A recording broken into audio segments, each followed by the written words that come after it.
അത് ബഷീറിൻ്റെ ഭാഷയും ഭാഷണവും എന്ന്.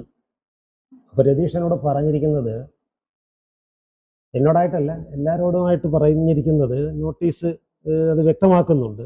അതായത് ഇത്ര മിനിറ്റിനുള്ളിൽ പറഞ്ഞ് നിർത്തിക്കൊള്ളണം എന്ന്. നീ എൻ്റെ 5 മിനിറ്റ് അപഹരിച്ചു അല്ലേ? അപഹരിച്ചു. അത് സന്തോഷമാണ്, കാരണം അത്രയും കുറച്ചാൽ മതിയല്ലോ. അപ്പോൾ അത് കാരണം ഞാൻ എന്ത് ചെയ്തു, ഇതൊന്ന് സാധാരണ പോകുന്നത് എന്തെങ്കിലും വായിത്തോ എന്ന് പറയുക എന്നുള്ള രീതിയിലാണ്.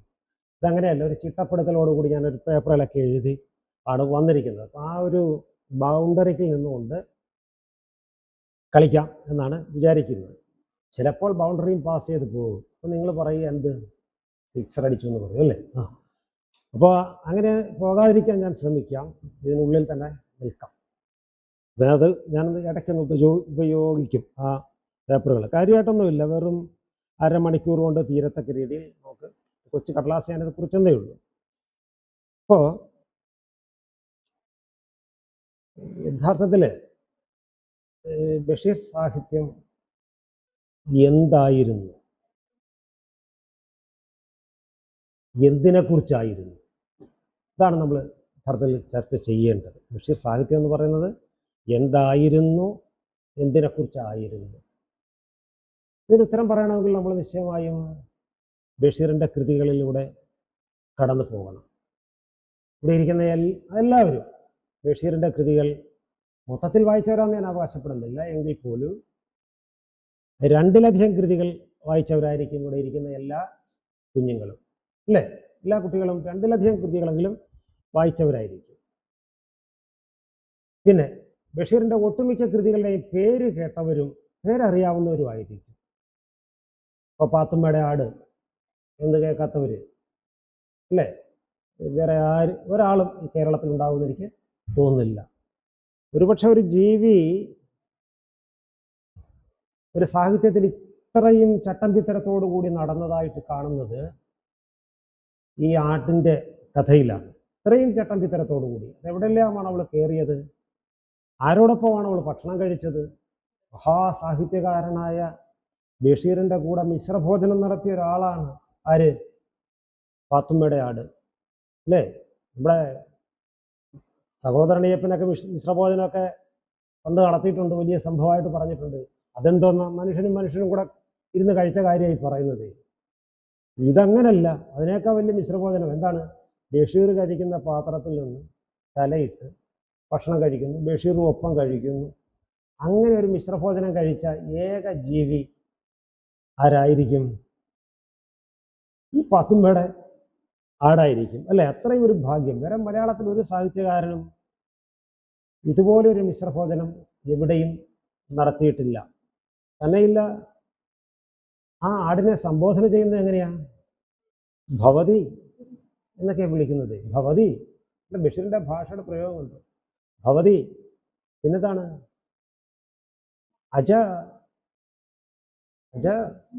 അജസുന്ദരി. അതെ, അതാണ് പ്രയോഗം. അജസുന്ദരി വരൂ, ഒരു പൂവമ്പഴം തരാം എന്ന് പറഞ്ഞ് പൂവമ്പഴം പതുക്കെ അജസുന്ദരിക്ക് കൊടുക്കുന്നു. ബഷീറിൻ്റെ എല്ലാ കൃതികളിലും കടന്നു വരുന്ന ഒരു പഴം കൂടിയാണ്, ഏതാണെന്ന് അറിയാമോ? പൂവമ്പഴം. ബഷീറിൻ്റെ ഒട്ടുമിക്ക കൃതികളിലും പൂവമ്പഴം കടന്നു വരും. അങ്ങനെ തന്നെ ഒരു കഥയുണ്ട് അല്ലേ? പൂവമ്പഴം, ഭാര്യയ്ക്ക് വ്യാക്കൂണായപ്പോൾ പൂവമ്പഴം വേണമെന്നൊരു വാശി പിടിക്കുന്നു പാതിരാത്രിക്ക്. വ്യാക്കൂൺ അറിയാമല്ലോ അല്ലേ? വ്യാക്കൂണ് പെമ്പിളാരൊക്കെ നാളെ അനുഭവിക്കാൻ പോകുന്നൊരു സാധനത്തിൻ്റെ പേരാണ് വ്യാക്കൂണ്. വെച്ചാൽ ഗർഭിണിയാകുമ്പോൾ ഉണ്ടാകുന്ന ചില ഭക്ഷണത്തോടുള്ള ആഗ്രഹം. നമ്മുടെ നാട്ടിൽ വ്യാക്കൂണെന്ന് തന്നെ പറയാൻ തോന്നുന്നു അല്ലേ? ചിലയിടത്ത് വാക്കൂൾ എന്ന് പറയും. ഇവിടെ ലീലാവതി ടീച്ചർ ഒരു കവിത എഴുതി, ലീലാവതി ടീച്ചർ അതിനെക്കുറിച്ചൊരു നിരൂപണം എഴുതിയിട്ടുണ്ട്. നമ്മുടെ വൈലോപ്പിള്ളി വാക്കൂൾ എന്ന് പറഞ്ഞൊരു കവിതയും എഴുതിയിട്ടുണ്ട്. വാക്കൂൾ എന്ന് പറഞ്ഞാൽ വ്യാക്കൂൺ തന്നെയാണ്. നമ്മുടെ നാട്ടിലൊക്കെ അങ്ങനെയാണ് പറയുന്നത്, വ്യാക്കൂൺ എന്ന് പറയും. ഇവിടെ ഞാൻ കയറി വരുമ്പം രതീഷ് ചില പദങ്ങളുടെ കാസർഗോഡ് തൊട്ട് കഞ്ഞിക്കുഴി വരെയുള്ള അല്ലേ, കഞ്ഞിക്കുഴിയുടെ തിരുവനന്തപുരം വരെയുള്ള ആളുകൾ ഓരോ വസ്തുവിന് എന്ത് പേരിട്ടാണ് വിളിക്കുന്നത് എന്ന് ഒരു ഉദാഹരണത്തോടെ കാണിച്ചിരിക്കുന്നു. രതീഷിൻ്റെ അറിവിൽപ്പെട്ടിടത്തോളം രതീഷ് അവിടെ എഴുതിയിട്ടുണ്ട്. അതിനകത്ത് കപ്പ എഴുതിയിട്ടുണ്ടായിരുന്നു. കപ്പ അല്ല, നമ്മുടെ കപ്പ കപ്പ എഴുതിയില്ല, മരച്ചീനി അല്ലേ? അതിനാണ് ഏറ്റവും കൂടുതൽ പേരുള്ളത്. പൂളക്കിഴങ്ങ്, ആ മരക്കിഴങ്ങ്.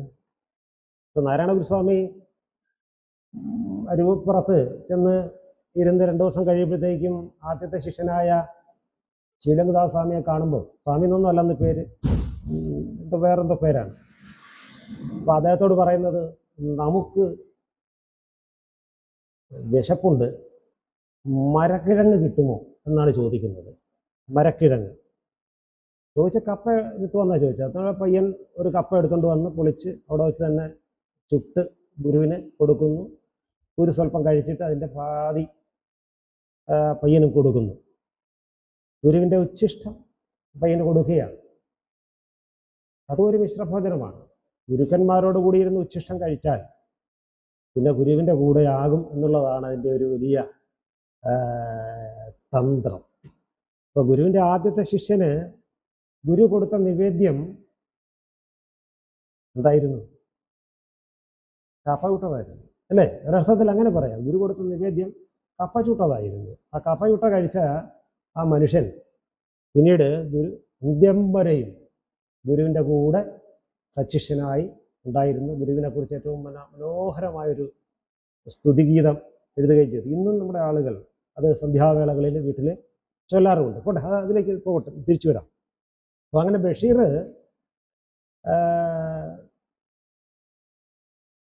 ഏറ്റവും ഭംഗിയായ രീതിയിൽ ഭാഷയിലാണ് തൻ്റെ പരീക്ഷണം മുഴുവൻ നടത്തിയത്. എന്ന് പറഞ്ഞാൽ നമ്മൾ ഭാഷയിലാണ് പരീക്ഷണം നടത്തിയെന്നൊക്കെ പറയുമ്പോൾ നമുക്ക് ഭാഷ എന്താണ്?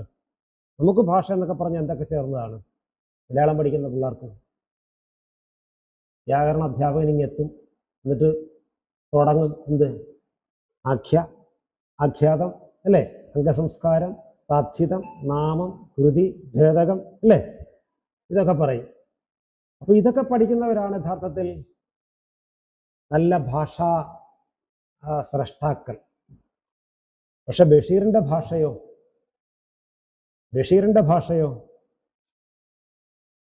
ബഷീറിൻ്റെ അനിയൻ അബ്ദുൽ ഖാദർ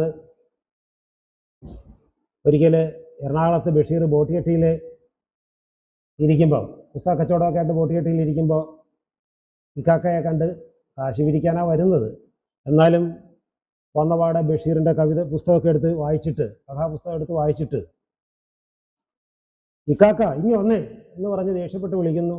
സാധാരണഗതിയിൽ ചേട്ടനോട് അനിയൻ അങ്ങനല്ല പറയേണ്ടത്. എന്നിട്ടും ഇക്കാക്ക അവിടെ ചെന്നിരുന്നു. ഇക്കാക്ക ഇതെന്താ എഴുതി വച്ചിരിക്കുന്നത്? ഇതിൽ ആഖ്യാതം എവിടെ എന്ന് ചോദിക്കുന്നു. അപ്പോൾ ബഷീർ പറയുന്നത്, പോരാഴുന്നേറ്റ് നിന്റെ ലൊടുക്കൂസ് ആഖ്യയും ആഖ്യാതവും എന്ന് പറഞ്ഞ് അതിനെ ഓടിച്ചു വിടുകയാണ് ചെയ്യുന്നത്.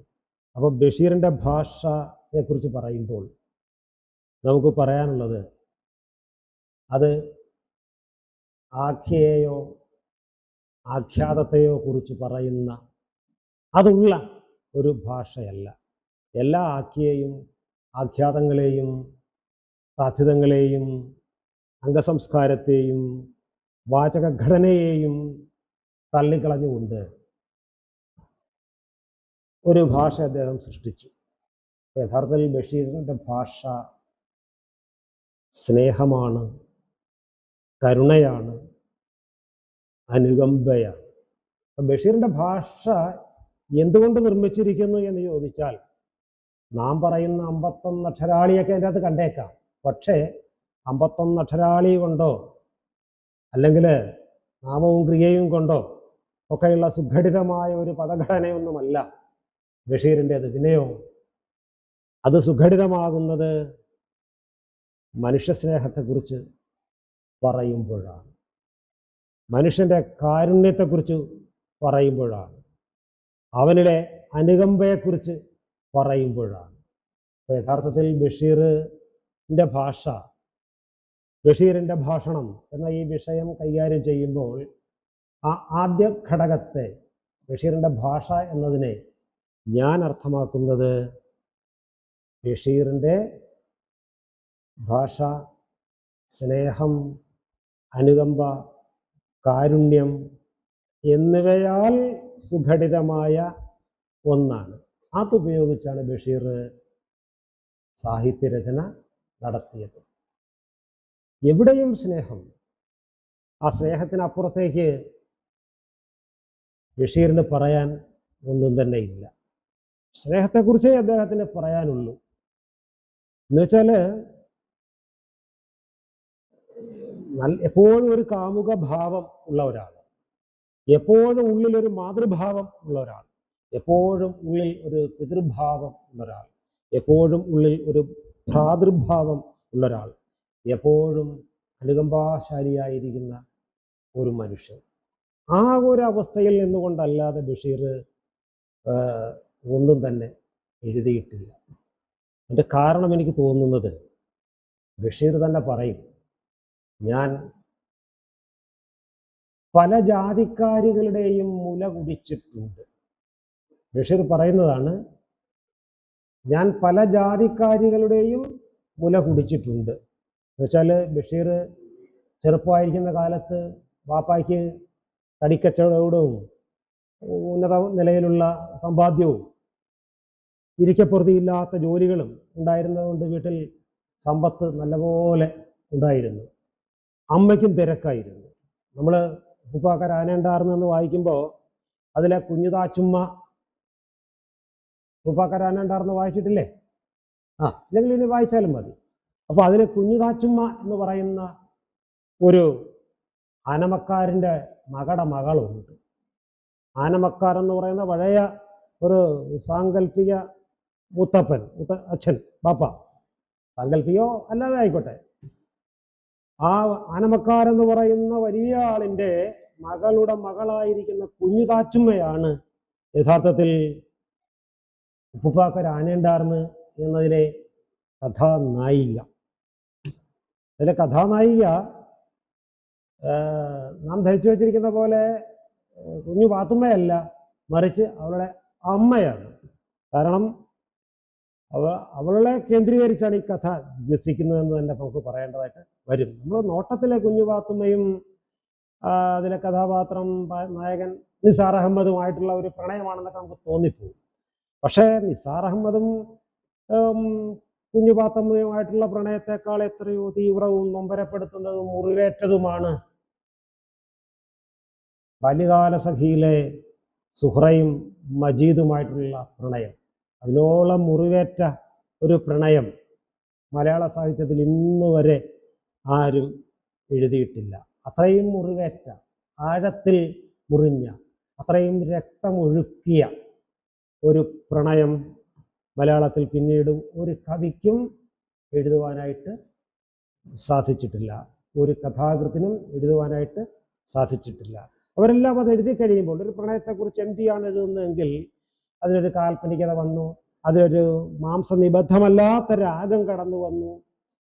പിന്നെ മാംസനിബദ്ധമല്ലാത്ത രാഗത്തിൻ്റെ കൃത്യമായ ഉദാഹരണമാണ് എം ടിയുടെ ഒരു കഥയിൽ, ഈ നമ്മുടെ മൂകാംബികയിൽ പോകുന്ന ഒരു കഥയുണ്ടല്ലോ, കഥയുടെ പേര് വാനപ്രസ്ഥം. ഓക്കെ, അതിൽ ആ മാംസനിബദ്ധമല്ലാതെ എങ്ങനെയാണ് പ്രണയം അതിൻ്റെ ഒരു തേജസ്സോടുകൂടി വർത്തിക്കുന്നത് എന്ന് കാണുന്നത് നമ്മൾ വാനപ്രസ്ഥത്തിലാണ്, അല്ല കുമാരനാശാൻ്റെ ലീലയിലൊന്നുമല്ല. കുമാരനാശാൻ്റെ ലീല ആശാൻ പറയും എങ്ങനെ മാംസനിബദ്ധമല്ല രാഗം എന്നൊക്കെ, പക്ഷെ അങ്ങനെയൊന്നുമല്ല. കുമാരനാശാൻ്റെ ലീലയിൽ നേരിയ സന്ദർഭത്തിലെങ്കിലും അത് മാംസനിബദ്ധതയിലേക്ക് വഴുതി വീഴുന്നുണ്ട്. അതായത് അവന് പുനരമോഹം പോയി, നൂറ്റാണ്ട് പിന്നിട്ട് എന്നൊക്കെ പറഞ്ഞ് അവനെ അങ്ങ് ജ്വാജ്വല്യമാനമായ ഒരു അവധൂതനൊക്കെ ആക്കി പ്രഖ്യാപിക്കുമ്പോഴും അതിനൊരു 4-5 ശ്ലോകത്തിന് മുമ്പ് ആ അസ്ഥിമാത്ര ശേഷനായ മദനൻ ഓടി വന്ന് അവളെ ആഞ്ഞു പുൽകുന്നൊരു രംഗമുണ്ട്. അവിടെ ആശാൻ അറിയാതെ തൻ്റെ പ്രസ്താവനയ്ക്ക് ഹാനി വരുത്തുകയാണ്. എന്താണ്?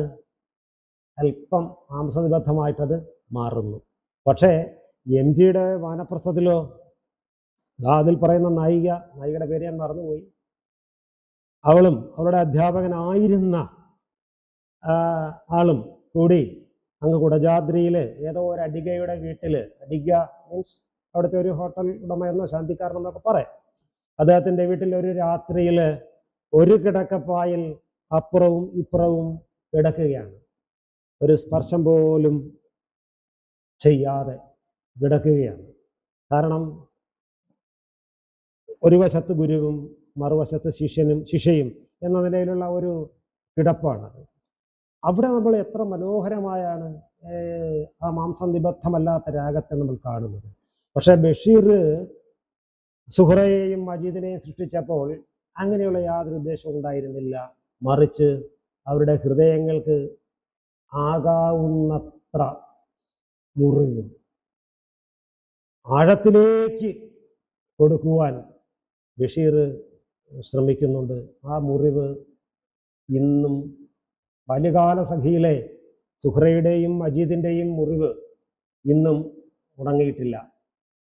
ഇപ്പോൾ അന്നേ പറഞ്ഞു, എന്താണ്, ഇതിൻ്റെ വക്കിൽ ചോര പുരുണ്ടിരിക്കുന്നു എന്ന് പറഞ്ഞില്ലേ.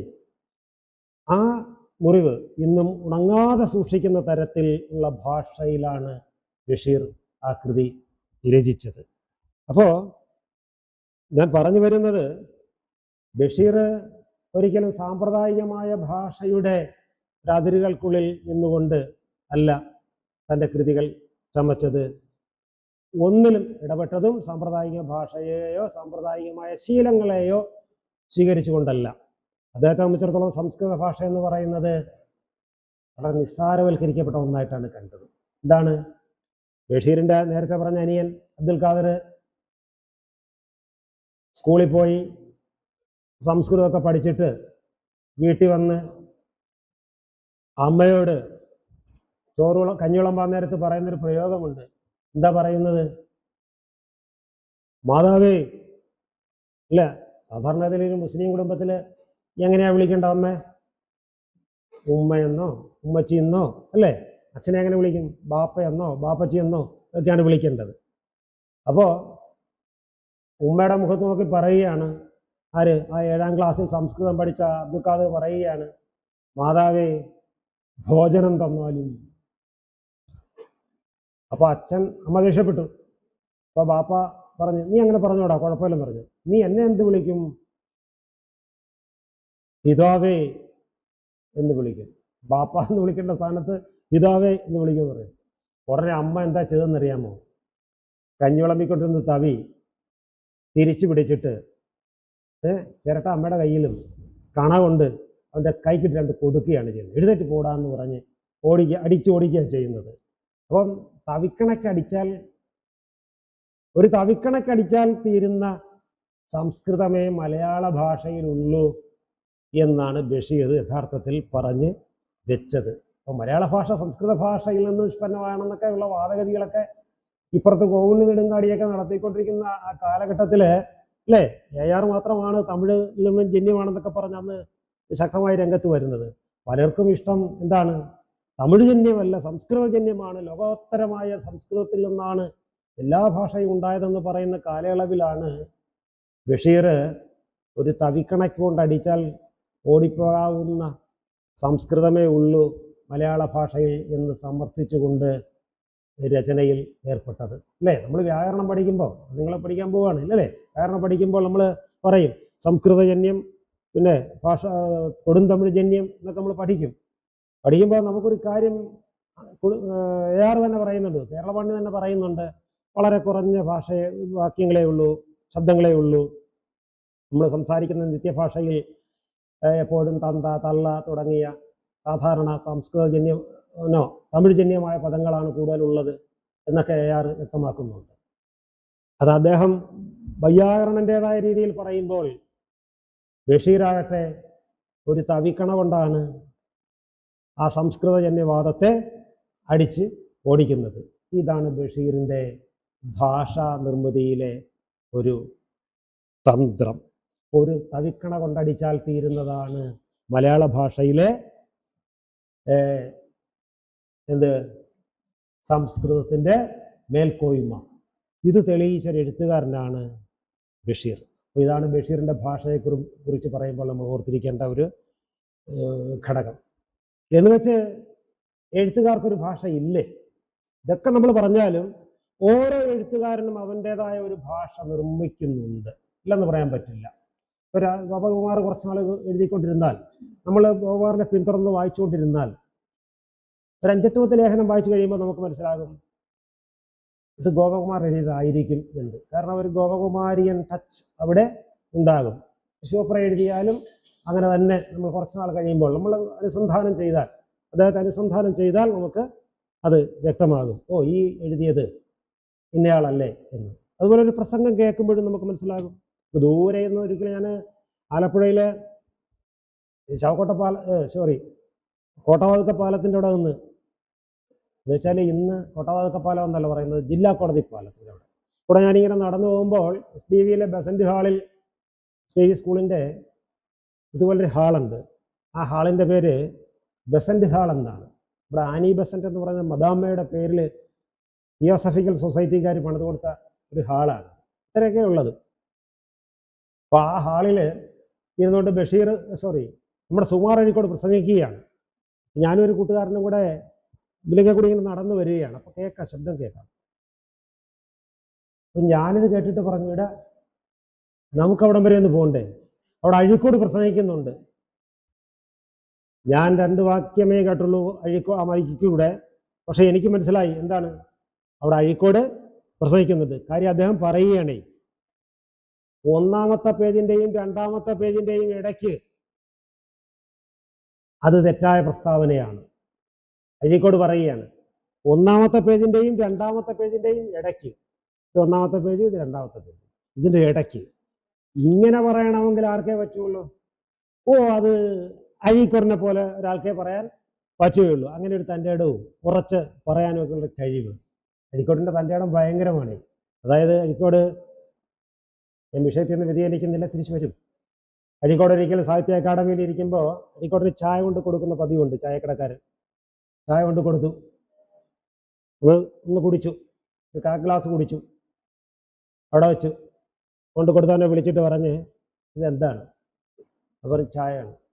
ഇത് ചായ ആണെങ്കിൽ എനിക്ക് കാപ്പി മതി, അഥവാ ഇനി ഇത് കാപ്പിയാണെങ്കിൽ എനിക്ക് ചായ മതി.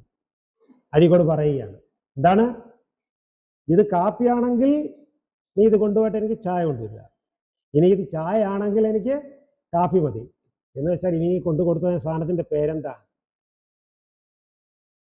രണ്ടും കെട്ട സാധനമാണ്. ഇവൻ കൊണ്ട് കൊടുത്തുന്ന ഭംഗിയായിട്ട് അവൻ്റെ മുഖത്ത് നോക്കി പറയുകയാണ്. ഇതുപോലെ മുഖത്ത് നോക്കി പറയുന്ന ഒരു ശീലം ആർക്കുണ്ട്? അഴീക്കോടിനുണ്ട്. അപ്പോൾ ആർക്കും ഉണ്ട് ഒരു ശൈലി, അവൻ്റെ ഏത് പ്രവൃത്തിയിലുമുണ്ട്, എഴുത്തിലും ഉണ്ട്. അപ്പോൾ അത് ബഷീറിനും സ്വന്തമായൊരു ശൈലിയില്ലെന്നൊന്നും ഞാൻ പറയുന്നില്ല. എങ്ങനെ സ്നേഹമായിരുന്നു, കാരുണ്യമായിരുന്നു എന്നൊക്കെ പറഞ്ഞാൽ അതൊരു കാൽപ്പനികമായ പ്രയോഗം മാത്രമാണ്.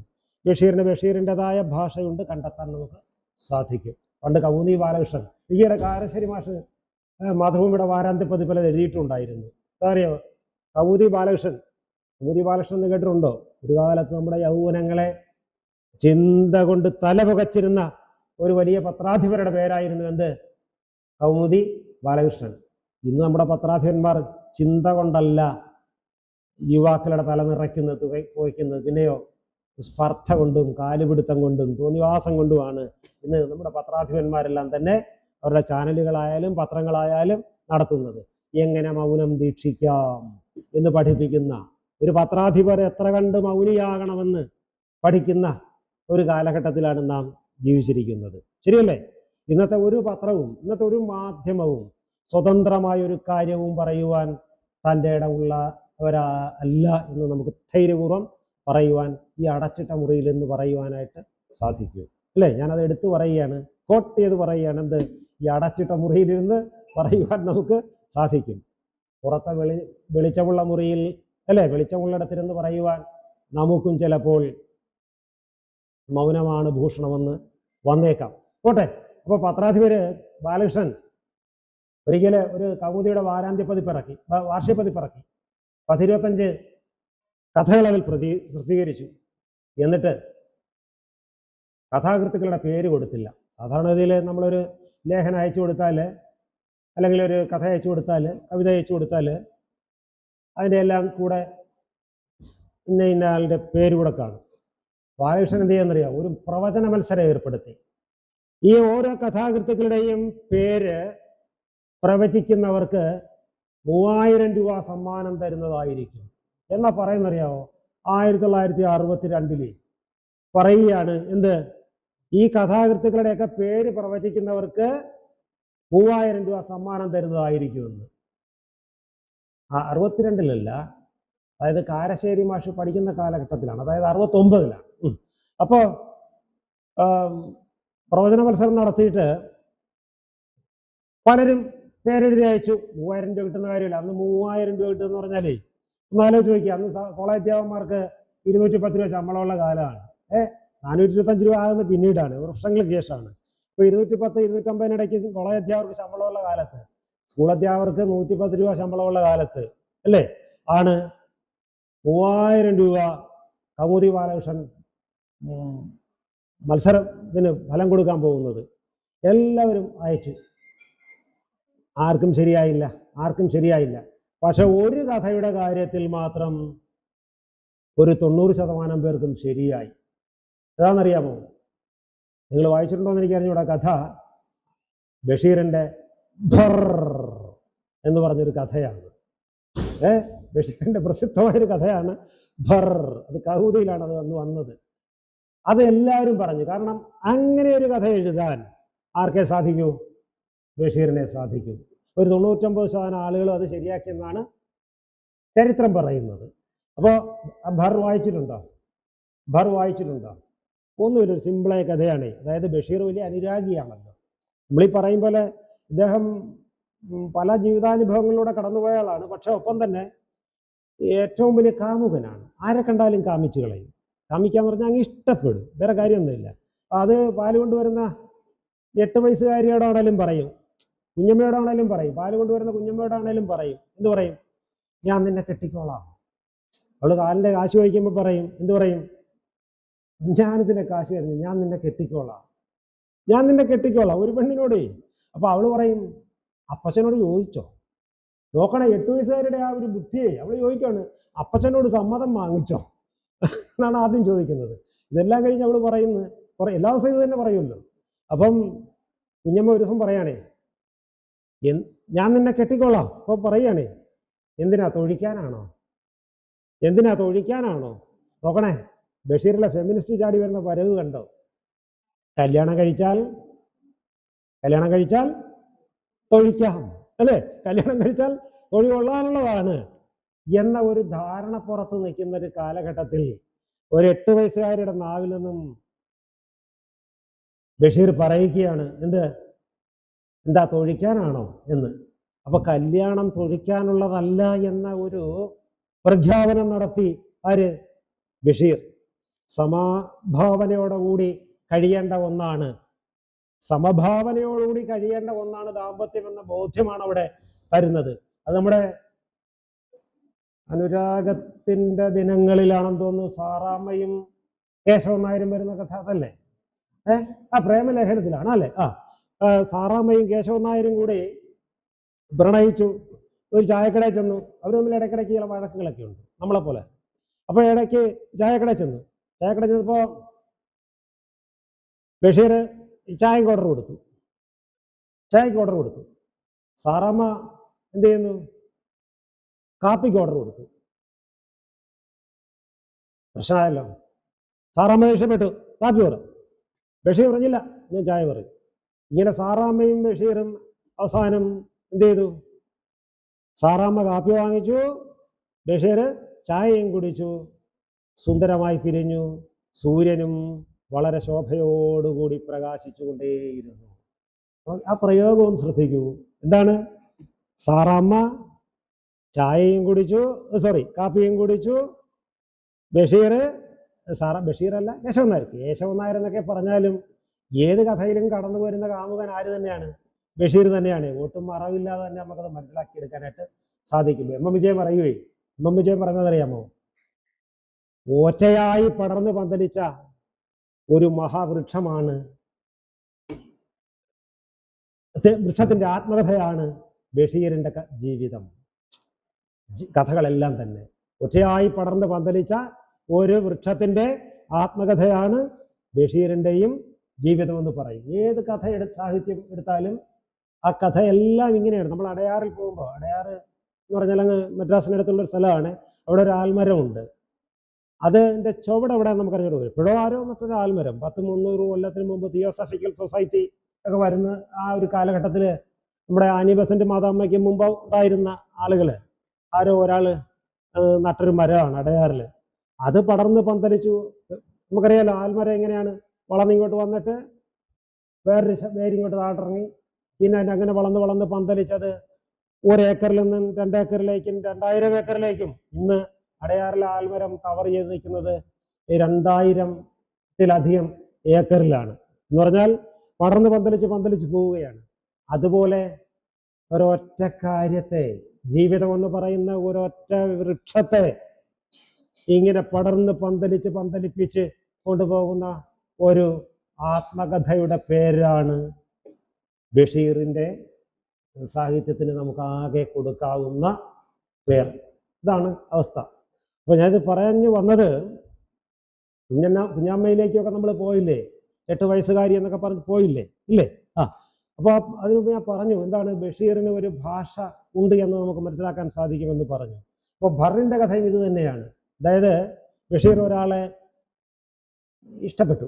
ബഷീർ മീൻസ് ബഷീർ എന്ന പയ്യനാണ്. 5, 8, 10 വയസ്സുള്ളതായിട്ട് നമുക്ക് തോന്നുന്നു കഥ വായിക്കുമ്പോൾ, ഭർ വായിക്കുമ്പോൾ. അപ്പോൾ അവനേക്കാൾ ഒരു 4-5 വയസ്സ് മൂത്ത ഒരു സുന്ദരിയിൽ അദ്ദേഹം അനുരക്തനാവുകയാണ്. അവളുടെ കൂടെയാണ് എപ്പോഴും ഇങ്ങനെ നടക്കുന്നത്. ഇതിനെ ഫോളോ ചെയ്യുന്ന ഒരാൾക്ക്, അനുസന്ധാനം ചെയ്യുന്ന ഒരാൾക്ക് മനസ്സിലാകും. അപ്പോൾ പറഞ്ഞു വന്നത് ഇതാണ്, ബഷീറിനുമുണ്ട് ഒരു ബഷീറിയൻ ഭാഷ. ഇതാണ് ഞാൻ പറഞ്ഞു വന്നത്. പക്ഷേ ഈ ഭാഷയ്ക്കപ്പുറത്തുള്ള സ്നേഹമായിരുന്നു ബഷീർ തൻ്റെ ഭാഷ രൂപീകരിക്കാൻ വേണ്ടി എടുത്ത ഒരു അസംസ്കൃത വസ്തു. ആ സ്നേഹത്തെ സംസ്കരിച്ച് സാറാമ്മയായും കേശവൻ നായരായും സുഹ്റയായും മജീദായും കുഞ്ഞുവാത്തുമ്മയായും നിസാർ അഹമ്മദായും അങ്ങനെ മതിലുകളിലെ നാരായണിയായും ഒക്കെ ഇങ്ങനെ വിടർന്നു വരുന്നത് ഈ സ്നേഹം എന്ന് പറയുന്ന ഒരു ഉപാധിയെ ചാലിച്ചെടുത്തുകൊണ്ട് നിർമ്മിച്ച ഭാഷയിൽ ആണ്. അപ്പോൾ ഇതാണ് നമുക്ക് ബഷീറിൻ്റെ ഭാഷയെക്കുറിച്ച് പറയാനുള്ളത്. ഇനി അടുത്തത് ഭാഷണം എന്ന 2ാം ഘട്ടത്തിലേക്കാണ്. അത് ചുരുക്കി പറഞ്ഞു നിർത്താം. അതായത് ഭാഷണം എന്ന് പറയുമ്പോൾ ഈ ഭാഷ കൊണ്ട് എങ്ങനെയാണ് ഭാഷിച്ചത്, അതാണല്ലോ ഭാഷണം. ഈ ഭാഷ കൊണ്ട് എങ്ങനെയാണ് ഭാഷിച്ചത്, പറഞ്ഞത്, എന്നാണ്. അപ്പൊ ബഷീറിന്റെ ഭാഷണം എം വിജയൻ പറയും എന്താണ്, ദുർഗന്ധമായി തീരുന്ന സുഗന്ധമാണ് ജീവിതം എന്ന് ബഷീറിന് അറിയാമായിരുന്നു. ഇതുകൊണ്ടൊന്നും പറയാനില്ല. എന്താണ്? ദുർഗന്ധമായി തീരുന്ന സുഗന്ധമായിരുന്നു ബഷീറിന് ജീവിതം. ബഷീറിനെ പോലെ ജീവിതം കണ്ടവർ, പഠിച്ചവർ, അലഞ്ഞവർ അക്കാലത്ത് എഴുത്തുകാരുടെ ഇടയിലില്ല. ബഷീർ പോയത്രയും ലോകം നമ്മുടെ ഒരു സാഹിത്യകാരന്മാരും കണ്ടിട്ടില്ല. അക്കാലത്ത് ജീവിച്ചിരുന്നവരല്ലേ വർക്കി, പൊൻകുന്നം വർക്കി, തകഴി, കേശവദേവ്, അല്ലേ, പിന്നെ ഉറൂബ്, അല്ലേ, അക്കാലത്ത് ജീവിച്ചിരുന്ന പൊറ്റക്കാട് വേണം ലോകം കണ്ടെന്ന് നമുക്ക് വേണം പറയാം. പക്ഷെ അത് നല്ല സാഹിത്യകാരനായി ഇഷ്ടംപോലെ കാശൊക്കെ പാക്കറ്റ് വന്നതിന് ശേഷമാണ് പോകുന്നത്. പോയാലോ ഒറ്റക്കാട് ജീവിക്കുന്ന ബഷീർ ജീവിച്ച പോലൊന്നുമല്ല. ആ നാട്ടിൽ കിട്ടാവുന്ന ഏറ്റവും മനോഹരമായ കൊട്ടാരങ്ങൾ എവിടെ ഉണ്ടോ അവിടെ പോയി താമസിക്കുന്ന ശീലമുള്ള ഒരാൾ, ധാരാളി ആയി ജീവിക്കുന്ന ഒരാൾ. ബഷീർ അങ്ങനെയല്ല ജീവിതത്തിലോ. ബഷീറിന്റെ ചരിത്രം നമുക്കൊന്ന് പരിശോധിച്ച് നോക്കിയേ. 10-12 വയസ്സുള്ളപ്പോഴത്തേക്കാണ് അദ്ദേഹം ഉമ്മയോട് എന്നൊരു ദിവസം പറയുകയാണേ, വൈകിട്ട് എന്ന് പറയുക, ഉമ്മ ഞാൻ ഗാന്ധിനെ തൊട്ടു, ഉമ്മ ഞാൻ ഗാന്ധിനെ തൊട്ടു. ഇവിടെ കിട്ടിയോ? ഞാൻ മഹാത്മാഗാന്ധിയെ തൊട്ടു. അന്ന് വൈക്കം സത്യാഗ്രഹത്തിന് സമയത്തോ അല്ലെങ്കിൽ ആ സമയത്തൊക്കെ എവിടെയോ വൈക്കത്ത് വന്ന ഗാന്ധിനെ ആയിരിക്കാം.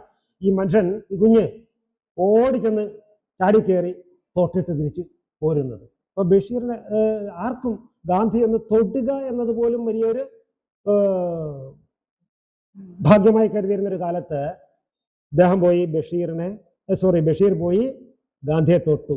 അതിൻ്റെ ആനന്ദത്തിൽ നിന്ന് മൂർച്ചയിൽ നിന്നുകൊണ്ട് ഉമ്മയോട് പറയുകയാണ്, ഉമ്മ ഞാൻ കാന്തിയെ തൊട്ടു. എനിക്ക് തോന്നുന്നു ഗാന്ധി ഒരു ജിന്നിനെ പോലെ ബഷീറിനെ അന്ന് പിടികൂടി. ബഷീറിനെ ഒരു ജിന്ന് പിടികൂടുന്ന പോലെ ഗാന്ധി അന്ന് പിടികൂടി. പിന്നിരിക്കപ്പുറത്തിയില്ലാത്ത ആ മനുഷ്യൻ 10ാം ക്ലാസ് പോലും പാസ്സാകുന്നതിന് മുമ്പ് നാട് വിട്ട്, കാരണമൊന്നുമില്ല, ബാപ്പയോട് പിണങ്ങിയെന്നൊന്നും പറയാൻ പറ്റില്ല. പിണങ്ങത്തക്ക കാര്യമൊന്നും ബാപ്പ ഉണ്ടാക്കുന്ന ആളായിരുന്നില്ല. അന്നത്തെ സാമ്പ്രദായിക ബാപ്പമാരിൽ നിന്നും വ്യത്യസ്തനുമായിരുന്നു. പക്ഷെ എന്നിട്ടും നാട് വിട്ടു കോഴിക്കോട്ട് പോകുന്നു, സ്വാതന്ത്ര്യ സമരത്തിൽ പങ്കെടുക്കുന്നു, ഉപ്പു സത്യാഗ്രഹത്തിൽ പങ്കെടുക്കുന്നു, ഇങ്ങനെ എല്ലാത്തിലും പങ്കെടുക്കുന്നു. അവസാനം അവിടെയും തൃപ്തി വരാതെ ആ ഗാന്ധി എന്ന ജിന്ന് പിന്നെ പിടികൂടുകയാണ്. അവിടെയും തൃപ്തി വരാതെ മറ്റ് തീവ്രവാദ പ്രസ്ഥാനത്തിൽ ഏർപ്പെട്ടു. എനിക്ക് തോന്നുന്നു ചിലപ്പോൾ സുഭാഷ് ചന്ദ്ര ബോസിന്റെ കൂടെ ആയിരുന്നിരിക്കാം. ഏതായാലും അതിലും തൃപ്തി വരാതെ ആ കൂട്ടത്തിലായിരിക്കും ബോസ് ഉണ്ടെന്ന് തീവ്രവാദത്തിൽ. പിന്നെ അരവിന്ദ മഹർഷി എന്ന് പിന്നീട് അറിയപ്പെടുന്ന അരവിന്ദ ഘോഷ് ഉണ്ട്. അവരൊക്കെ പിന്നീട് തീവ്രവാദത്തിലേക്ക് പോവുകയാണ്. ബോംബെറിയാനൊക്കെ പോയ കക്ഷിയാണ്. അപ്പം നമ്മുടെ ബഷീറും അങ്ങനെയൊക്കെ പോയിട്ടുണ്ട്. ബോംബെറിയാനും ബസ്സിന് തീ വെക്കാനും ഒക്കെ നടക്കുന്നൊരു കക്ഷിയായിരുന്നു. അതും തൃപ്തി വരാതെ പിന്നെ അവിടുന്ന് വടക്കോട്ട് പോയി ഇന്ത്യ ഒട്ടാകെ കറങ്ങി അവിടുന്ന് എങ്ങനെയോ അക്കരെ ചാടി അറേബ്യയിൽ ചെല്ലുന്നു. അറേബ്യയിൽ ചെന്ന് അവിടുത്തെ സൂഫി വര്യന്മാരുമായിട്ട് ഇറാനിൽ പോയിരിക്കുന്നു. ഇറാനിലാണ് പോയത്. നമ്മൾ പറയുന്ന നമ്മുടെ പുതിയ ആധുനിക യുഗത്തിൽ ഇറാൻ എന്നൊക്കെ കേൾക്കുമ്പോൾ ഏതോ പുച്ഛത്തോടു കൂടി സംസാരിക്കുന്ന, അല്ലേ, ഒരു സംസ്കാരവും ഇല്ലാത്ത നാടെന്നൊക്കെ നാം ധരിച്ചു വെച്ചിരിക്കുന്ന ഒരു നാടാണ് ഇന്നത്. പക്ഷേ അവിടെയാണ് ജലാലുദ്ദീൻ റൂമി ജീവിച്ചിരുന്നത്. ആ ഇറാനിലാണ് ജലാലുദ്ദീൻ റൂമി എന്ന് പറയുന്ന മനോഹരമായ കാവ്യം രചിച്ച് റൂമി ജീവിച്ചിരുന്നത്, അല്ലേ. അവിടെയാണ് സംസ്കാരം അതിൻ്റെ എല്ലാവിധ ഭംഗിയോടും കൂടി വിരിഞ്ഞ് വിടർന്നിരുന്ന ഒരു നാട്. അവർക്ക് സംസ്കാരം ഉണ്ട്. ആ സംസ്കാരത്തെ അത്ര പെട്ടെന്ന് തകർക്കാൻ പറ്റില്ല എന്ന് എത്രയോ ബോംബിട്ടതിന് ശേഷമാണ് ഇന്നത്തെ കക്ഷിക്ക് അത് മനസ്സിലായിരിക്കുന്നത്. ഒരു ബോംബ് കൊണ്ട് തീർക്കാൻ പറ്റുന്നൊരു സാധനമാണ്, ഒറ്റ ദിവസം കൊണ്ട് തീർക്കാറുള്ളതേ ഉള്ളെന്നൊക്കെയാണ് വീമ്പിളക്കിയത്, അല്ലേ. പക്ഷേ അങ്ങനെയല്ല. അപ്പോൾ ആ ഇറാനിലൊക്കെ പോയി ആ സൂഫിയാകും, പിന്നെ പല പല വേഷങ്ങൾ കെട്ടിയും അവിടുന്ന് തിരിച്ച് ആഫ്രിക്കയിൽ ചെന്ന് അവിടുത്തെ കറുത്ത മനുഷ്യരുമായിട്ട് ഇടപെട്ട് അവിടെയും ജീവിച്ച് ഇതെല്ലാം കഴിഞ്ഞ് തിരിച്ച് വീണ്ടും തലയോലപ്പറമ്പിൽ ലാൻഡ് ചെയ്യുന്നു, അല്ലേ. ഏകദേശം 1934 അദ്ദേഹം അവിടേക്ക് എത്തിച്ചേരുന്നു എന്ന് വേണം കഴിയാൻ. കാരണം വരുമ്പോൾ കയ്യിലുണ്ടായിരുന്ന കൃതിയാണെന്ത്, പ്രേമലേഖനം. അതാണ് ആദ്യമായിട്ട് അദ്ദേഹം പ്രസിദ്ധീകരണത്തിനായിട്ട് കൊടുക്കുന്ന കൃതി. അതിനു മുമ്പൊക്കെ എഴുതി കാണും, എന്തെങ്കിലുമൊക്കെ എഴുതി കാണും. പക്ഷെ നമ്മുടെ അറിവിൽ പ്രേമലേഖനമാണ് പിന്നീട് നമുക്ക് കണ്ട് കിട്ടുന്നത്. പ്രേമലേഖനം എഴുതി വീട്ടിൽ അങ്ങനെ സ്വസ്ഥമായി ഇരിക്കുന്നു. അപ്പോൾ അത് എഴുതി കഴിയുമ്പോഴത്തേക്കും പലയിടത്തുനിന്നും വിമർശനം ഉണ്ടാകുന്നുണ്ട്. നമ്മുടെ സാക്ഷാൽ കൃഷ്ണൻ നായർ, എം കൃഷ്ണൻ നായരാണ് ഏറ്റവും ശക്തമായി വിമർശിച്ചത്.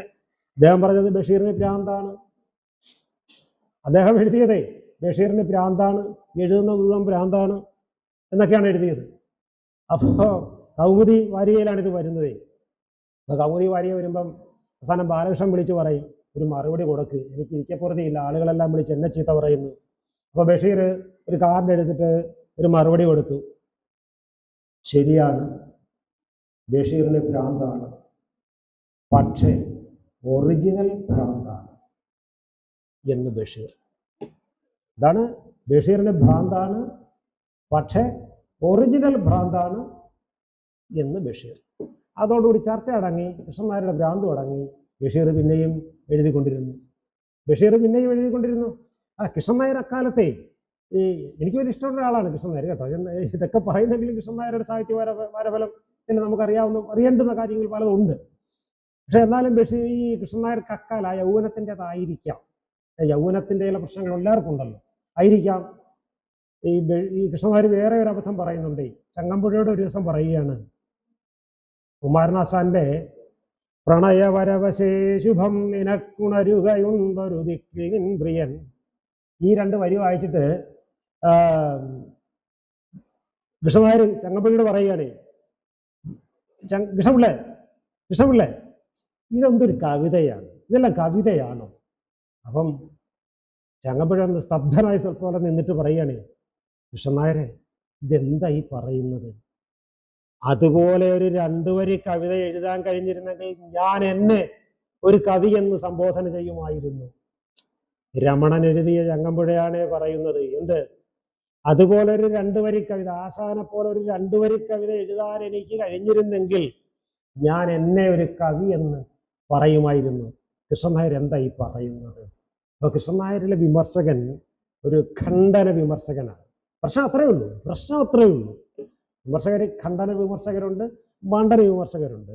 അവർക്ക് ചിലർക്ക് ഖണ്ഡനം ചെയ്താലേ ഇരിക്കപ്പൊറുതിയുള്ളൂ. അങ്ങനെ ഒരാളായിരുന്നു കൃഷ്ണൻ നായർ. അതിൻ്റെതായ ചില ഗുണങ്ങൾ ഉണ്ട്, ഇല്ലെന്നൊന്നും ഞാൻ വാദിക്കുന്നില്ല. അപ്പോൾ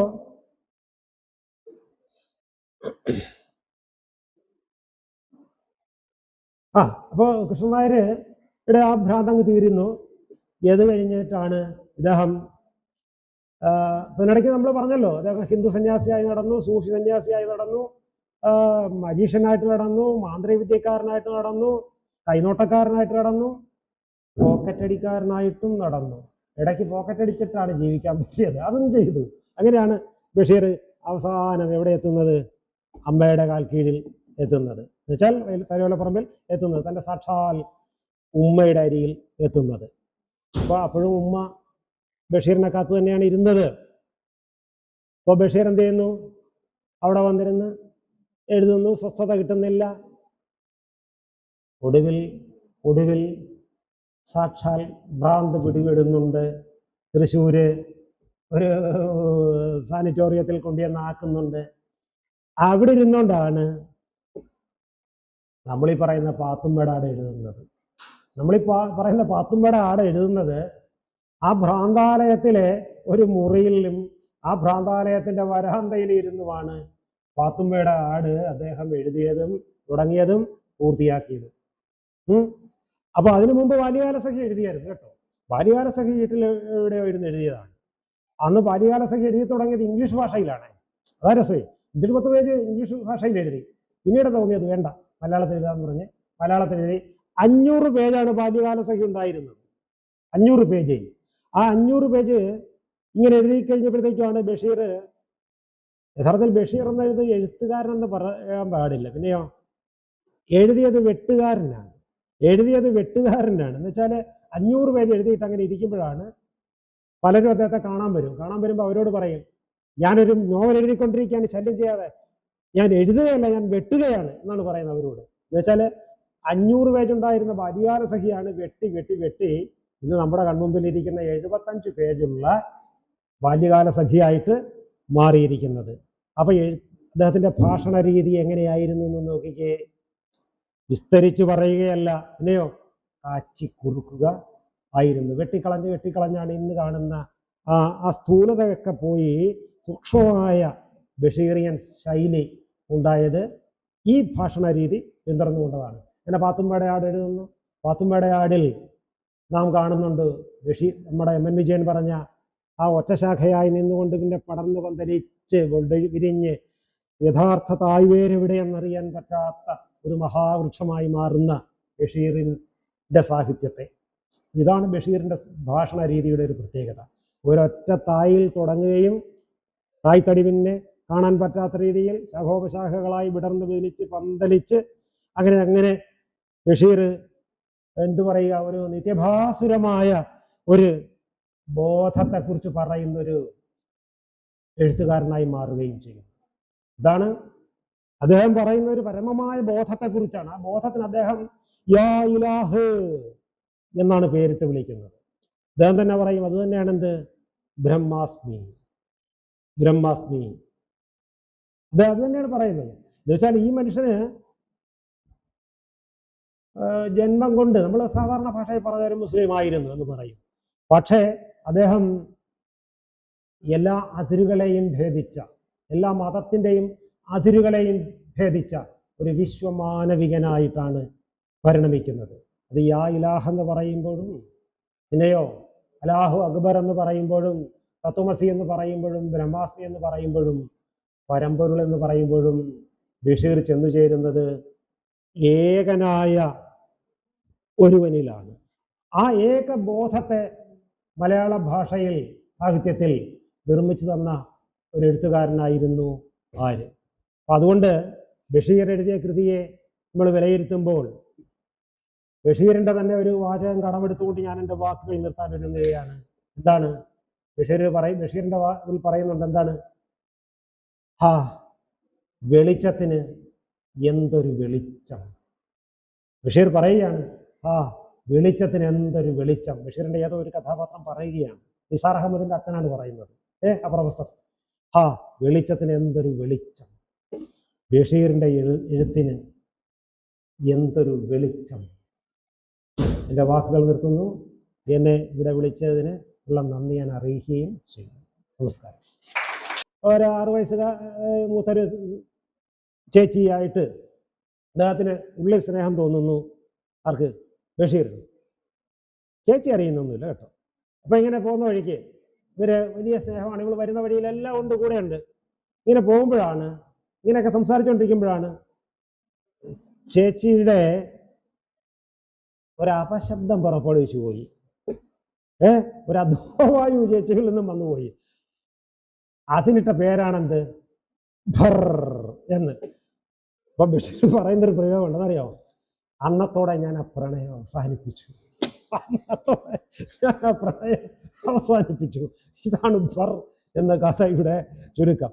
അപ്പൊ ഈ കഥ വായിച്ചിട്ട്, ഈ ഭർ എന്ന കഥ വായിച്ചിട്ട് അന്ന് കൗമുദി വായനക്കാരായിരുന്ന 99% പേരും പറഞ്ഞു, ഇതാരെഴുതി? ബഷീർ എഴുതി. നോക്കണേ, എന്താ കാരണം? ബഷീറിനല്ലാതെ അക്കാലത്ത് ഭർ എന്ന് പറയുന്ന പോലൊരു കഥ എഴുതാനുള്ള തൻ്റെ ഇടമില്ല. കാരണം എന്താണ്? ശബ്ദങ്ങൾ എഴുതി പരിചയിച്ച തൂലികയാണത്. ശബ്ദങ്ങൾ എഴുതി പരിചയിച്ച തൂലികയാണ്. പാവപ്പെട്ടവരുടെ വേശ എഴുതിയ തൂലികയാണ്, അല്ലേ? മതിലുകൾ എഴുതിയ തൂലികയാണ്. പിന്നെ ആൺവേശയെക്കുറിച്ച് എഴുതിയ തൂലികയാണ്. അതിനെ സംബന്ധിച്ചിടത്തോളം ഭർ ഒരു നിസ്സാര കാര്യം ആണ്.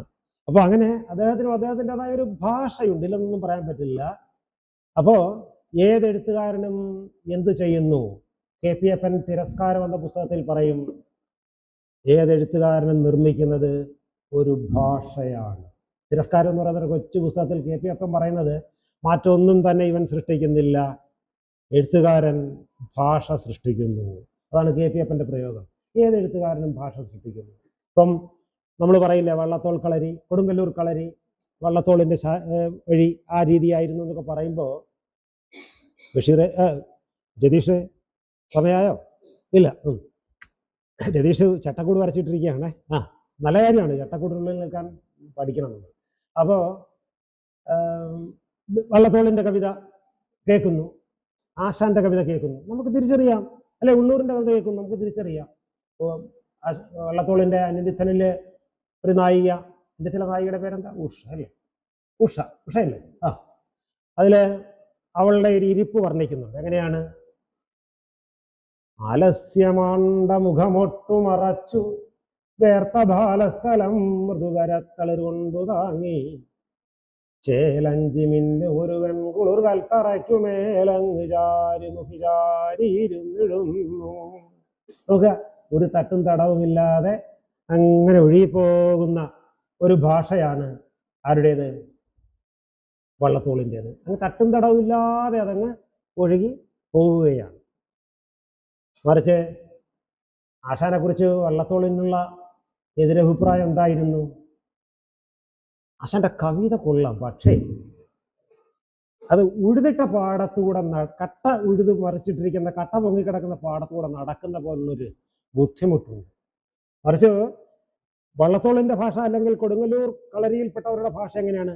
കട്ട ഉഴുതിട്ട്, പാട ഉഴുതിട്ട് കട്ട ഉണ്ടായിരുന്നു, ആ കട്ട പൊടിച്ച് ചാലിച്ച് നിരപ്പാക്കിയിട്ട് അതിൻ്റെ പുറത്ത് വിത്തിടുന്ന ഒരു സമ്പ്രദായമുണ്ട് നല്ല കർഷകർ. ആ രീതിയിൽ കട്ട പൊടിച്ച് ലെവലാക്കിയിട്ടിരിക്കുന്ന ഒരു ഇടത്താണ് വള്ളത്തോൾ ഭാഷയെ കൂടെ കൊണ്ടുപോകുന്നത്. മറിച്ച് ആശാന്റെ കവിത അങ്ങനെയല്ല. വള്ളത്തോൾ പറഞ്ഞത് ശരിയാണ്, ദോഷമാണ് പറഞ്ഞതെങ്കിലും പറഞ്ഞ കാര്യം ശരിയാണ്. എന്താണ്? ഉഴുതിട്ടിരിക്കുന്ന കട്ടയാണ്, അത് തട്ടിത്തടഞ്ഞ് നടക്കാൻ പറ്റുന്നുള്ളൂ. ഇതാണ് വള്ളത്തോളിന് ആശാനെക്കുറിച്ചുണ്ടായിരുന്ന പരാതി.